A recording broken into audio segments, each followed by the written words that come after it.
प्यारे दर्शकों, गरुड़ महापुराण के एक नए भाग में आपका स्वागत है।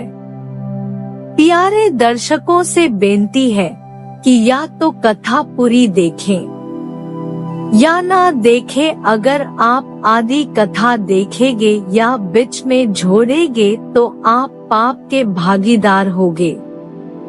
प्यारे दर्शकों, आप सभी का हमारे चैनल में स्वागत है। धर्म से जुड़ी वीडियो देखने के लिए हमारे चैनल को सब्सक्राइब और लाइक करें। धन्यवाद। प्यारे दर्शकों, अगर आपने वीडियो का इससे पहला भाग नहीं देखा तो इस चैनल पर जाकर देखें। धन्यवाद। हम यह दुआ करते हैं कि प्यारे दर्शकों के ऊपर श्री हरि कृपा करे। सभी प्रेम से बोलो श्री हरि, श्री हरि, श्री हरि। तालपत्र बने हुए पंखे का दान करने से मनुष्य को परलोक गमन के मार्ग में वायु का सुख प्राप्त होता है। वस्त्र दान करने से व्यक्ति परलोक में शोभा संपन्न शरीर और उस लोक के वैभव से संपन्न हो जाता है। जो प्राणी ब्राह्मण को रस, अन्न तथा अन्य सामग्रियों से युक्त घर का दान देता है, उसके वंश का कभी विनाश नहीं होता है और वह स्वयं स्वर्ग का सुख प्राप्त करता है। हे खगेंद्र, इन बताए गए सभी प्रकार के दानों में प्राणी की श्रद्धा तथा अश्रद्धा से आई हुई दान की अधिकता और कमी के कारण उसके फल में श्रेष्ठता और लघुता आती है। इस लोक में जिस व्यक्ति ने जल एवं रस का दान किया है वह आपकाल में आह्लाद का अनुभव करता है। जिस मनुष्य ने श्रद्धा पूर्वक इस संसार में अन्नदान दिया है वह परलोक में अन्न भक्षण के बिना भी वही तृप्ति प्राप्त करता है जो उत्तमोत्तम अन्न के भक्षण से प्राप्त होती है। मृत्यु के सन्निकट आ जाने पर यदि मनुष्य यथाविधि संन्यासाश्रम को ग्रहण कर लेता है तो वह पुनः इस संसार में नहीं आता, अपितु उसको मोक्ष प्राप्त हो जाता है। यदि मृत्यु के समीप पहुँचे हुए मनुष्य को लोग किसी पवित्र तीर्थ में ले जाते हैं और उसकी मृत्यु उसी तीर्थ में हो जाती है तो उसको मुक्ति प्राप्त होती है, तथा यदि प्राणी मार्ग के बीच ही मर जाता है तो भी मुक्ति प्राप्त करता ही है। साथ ही उसको तीर्थ तक ले जाने वाले लोग पग पग पर यज्ञ करने के समान फल प्राप्त करते हैं। हे द्विज, मृत्यु के निकट आ जाने पर जो मनुष्य विधिवत उपवास करता है वह भी मृत्यु के पश्चात पुनः इस संसार में नहीं लौटता है। हे खगेश, मृत्यु के सन्निकट होने पर कौन सा दान करना चाहिए?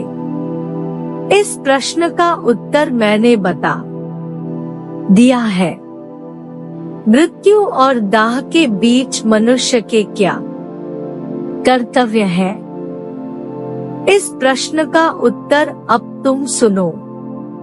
व्यक्ति को मरा हुआ जानकर उसके पुत्रादिक परिजनों को चाहिए कि वे सभी शव को शुद्ध जल से स्नान कराकर नवीन वस्त्र से आच्छादित करें।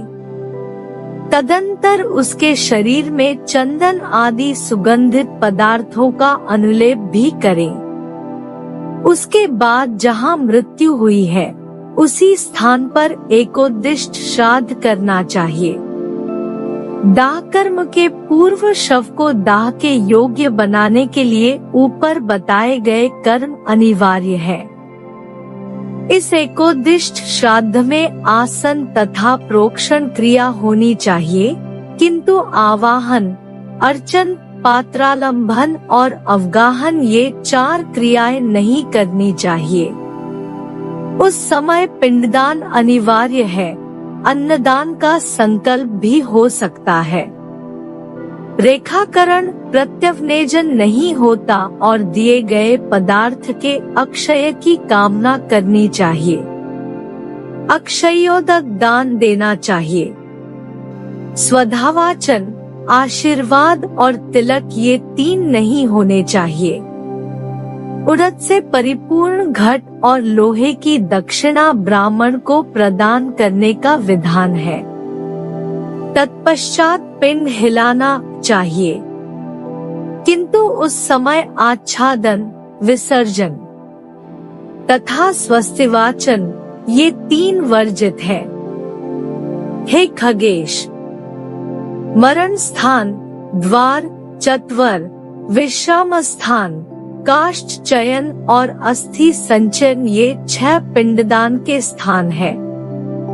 प्राणी की मृत्यु जिस स्थान पर होती है, वहाँ पर दिए जाने वाले पिंड का नाम शव है। उससे भूमि देवता की तुष्टि होती है। द्वार पर जो पिंड दिया जाता है उसे पांथ नामक पिंड कहते हैं। इस कर्म को करने से वास्तु देवता को प्रसन्नता होती है। चत्वर अर्थात चौराहे पर खेचर नामक पिंड का दान करने पर भूतादिक गगनचारी देवतागण प्रसन्न होते हैं। शक्ति विश्राम भूमि में भूत संज्ञक पिंड का दान करने से 10 दिशाओं को संतुष्टि प्राप्त होती है। चिता में साधक नाम का और अस्थि संचन में प्रेत संज्ञक पिंड दिया जाता है। शवयात्रा के समय पुत्रादिक परिजन तिल, कुश, घृत और ईंधन लेकर यमगाथा अथवा वेद के यमसूक्त का पाठ करते हुए श्मशान भूमि की ओर जाते हैं। प्रतिदिन गौ, अश्व, पुरुष और बैल आदि चराचर प्राणियों को अपनी ओर खींचते हुए यम संतुष्ट नहीं होते हैं, जिस प्रकार की मद्य पीने वाला संतुष्ट नहीं होती। अपेतेति शून्य इस यमसूक्त का अथवा यमगाथा का पाठ शवयात्रा के मार्ग में करना चाहिए। सभी बंधु बांधवों को दक्षिण दिशा में स्थित श्मशान की वनभूमि में शव को ले जाना चाहिए। हे पक्षिण, पूर्वोक्त विधि से मार्ग में 2 श्राद्ध करना चाहिए। उसके बाद श्मशान भूमि में पहुंचकर धीरे से शव को पृथ्वी पर उतारते हुए दक्षिण दिशा की ओर सिर स्थापित कर चिता भूमि में पूर्वोक्त विधि के अनुसार श्राद्ध करना चाहिए। शव दाह की क्रिया के लिए पुत्रादिक परिजनों को स्वयं तृण, काष्ठ, तिल और घृत आदि ले जाना चाहिए। शूद्रों के द्वारा श्मशान में पहुंचाई गई वस्तुओं से वहां किया गया संपूर्ण कर्म निष्फल हो जाता है। वहां पर सभी कर्म अपसव्य और दक्षिणाभिमुख होकर करना चाहिए। हे पक्षराज, शास्त्र सम्मत विधि के अनुसार एक वेदी का निर्माण करना चाहिए। तदंतर प्रेतवस्त्र अर्थात कफन को 2 भागों में फाड़ कर उसके आधे भाग से उस शव को ढक दे और दूसरे भाग को श्मशान में निवास करने वाले प्राणी के लिए भूमि पर ही छोड़ दे। उसके बाद पूर्वोक्त विधि के अनुसार मरे हुए व्यक्ति के हाथ में पिंडदान करे। तदंतर शव के संपूर्ण शरीर में घृत का लेप करना चाहिए। खगेश, प्राणी की मृत्यु और दाह संस्कार के बीच पिंडदान की जो विधि है, अब उसे सुनो। पहले बताए गए मृत स्थान, द्वार, चौराहे, विश्राम स्थान तथा काष्ठ संचन स्थान में प्रदत्त 5 पिंडों का दान करने से शव में की आहुति, अग्निदाह की योग्यता आ जाती है, अथवा किसी प्रकार के प्रतिबंध के कारण उपर्युक्त पिंड नहीं दिए गए तो शव राक्षसों के भक्षण योग्य हो जाता है। अतः स्वच्छ भूमि पर बनी हुई वेदी को भली भांति मार्जन उपलेपन के द्वारा शुद्ध कर उसके ऊपर यथाविधि अग्नि को स्थापित करना चाहिए। तदंतर पुष्प अक्षत आदि से क्रव्याद नाव वाले अग्निदेव की विधिवत पूजा करके दाह करे। दाह कार्य में चांडाल के घर की अग्नि, चिता की अग्नि और पापी के घर की अग्नि का प्रयोग नहीं करना चाहिए और निम्नलिखित मंत्र से अग्नि की प्रार्थना करनी चाहिए। त्वं भूतकृजगद्योनिस्त्वं लोक परिपालका उपसंहर तस्मात् त्वमेनं स्वर्गं नयामृतम्। अगला भाग देखने के लिए चैनल को सब्सक्राइब और लाइक करें। धन्यवाद।